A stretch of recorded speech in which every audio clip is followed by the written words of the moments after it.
Hello. Mr. Castillo, this is Father Michael. Good morning, Father. I thought you'd like to know that Sister Sarah has come back to the convent, and I explained our situation to her, and she's very anxious to speak with you. Really? Well, that's good. When can I see her? Whenever's convenient for you. Actually, I have a stop to make, but I could probably be there in half an hour or so. That's fine. We'll be at the rectory. Why don't you meet us here? I will. Thank you. We're looking forward to it. Goodbye. All right. That's done. Now, you're sure you understand everything you're supposed to do?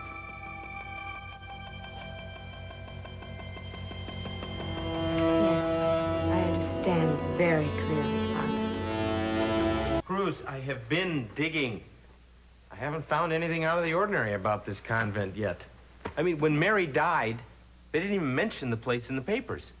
What about police reports? No, nothing. The place is quiet. I mean, I'm still working on the folks up there, but they all seem clean to me so far. Just what you'd expect. What about this Father Michael? Anything on him? Well, nothing yet. I'm still waiting for some information, but, why are you so interested in him? Is this one of your, infamous hunches, or? Well, I don't know, Kane. I don't know anymore. You know, it may just be that the answer to all of this died with Mason. Only if you let it.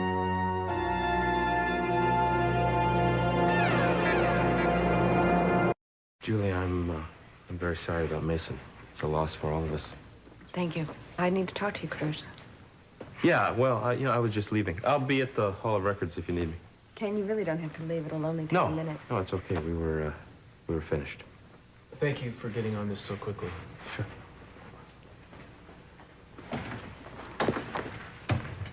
I would like you to continue your investigation into Mason's death, and I brought this as a retainer. If you need more, just tell me.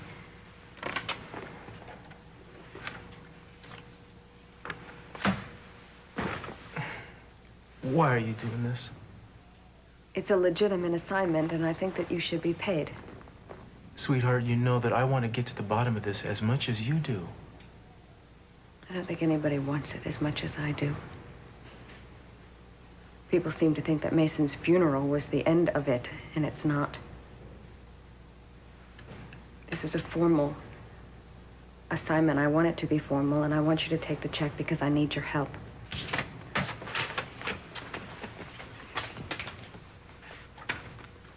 You know, he was not just my brother-in-law. He was my good friend, so please. I'm sorry. I didn't mean to offend you. No, not at all. No offense at all. I understand. Did you find anything at the convent? No, but I'm on my way up there right now, as a matter of fact, to talk to Sister Sarah. Would you like to come? No, I think that you better go by yourself. Yesterday you were eager to go. I've reconsidered. Mason told me that he didn't want me to go up there, and I know why. You mind telling me? I can't.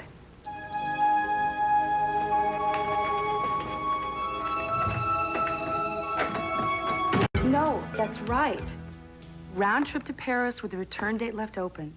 And then I have my accommodations. Mm-hmm. Well, would you call me when you know? Thank you. Goodbye. It's beautiful, isn't he? Yeah, it sure is. How you feeling? I'm okay. I think. Oh, it's good to have you here. Good to be here.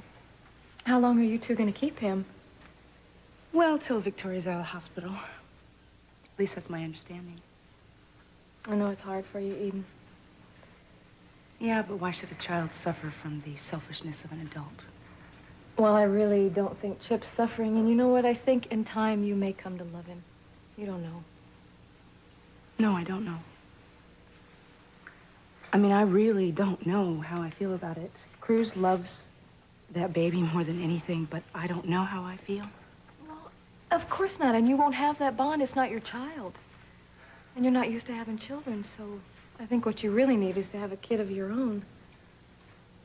Yeah, I do. So, I'm ready to be an aunt. So one of Oh. you and Cruz could start trying right about now if you wanted to. Oh, well, okay. Well, we will. As a matter of fact, that's exactly what we intend to do. Mr. Castile, this is Sister Sarah. Very nice to meet you. I appreciate your taking the time to see me. I'm conducting an investigation into the death of Mason Capwell. And I understand that you knew him. Yes. Yes, actually, they became very close in his last few days. Mm-hmm. Well, what can you tell me about him?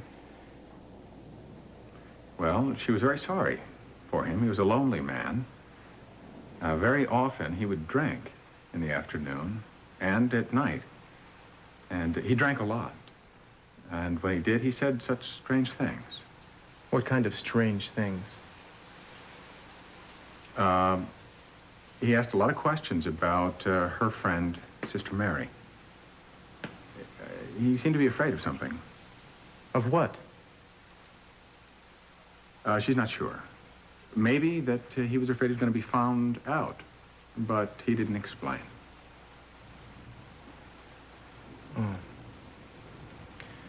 Oh. Did he mention a man named Mark McCormick? Mark McCormick? No. Mm-hmm. Well, I don't suppose he mentioned anyone else. I'm sorry. If you're going to ask Sister questions, you'll have to face her so she can lip read. Oh, excuse me. I'm sorry. I wasn't thinking. He didn't say anyone else's name. He didn't talk about anybody else. Uh-huh. Well, thank you for taking this time with me. No other questions? No, I think that probably covers it. I appreciate your help, your cooperation. If there's anything else that I can do to help, please let me know. I'm more than willing. Thank you.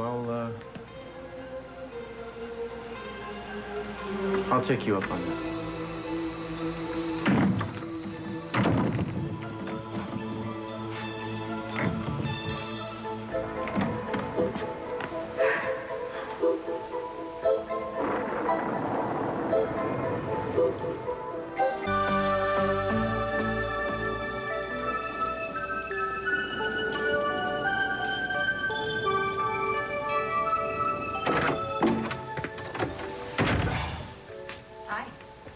Oh, what a downpour. It's nasty out there. Oh, it's ridiculous. Oh, wow. Oh. I see you've got the home fires burning. Mm-hmm. Had to. No electricity. Yeah. The power lines are down all over the city. I was a little worried about you, actually. I'm fine. Chip's still taking a nap. How was he? Perfect. Well, that's good. So you're going to tell me about your meeting with Sister Sarah? Well, her version of Mason at the convent was considerably different from Julia's. That's strange. Yeah, to tell the truth, I felt we already ran into a dead end. And I don't know what I'm going to tell Julia. Well, of course you do. You have to tell her exactly what you promised her, that you tell her the truth.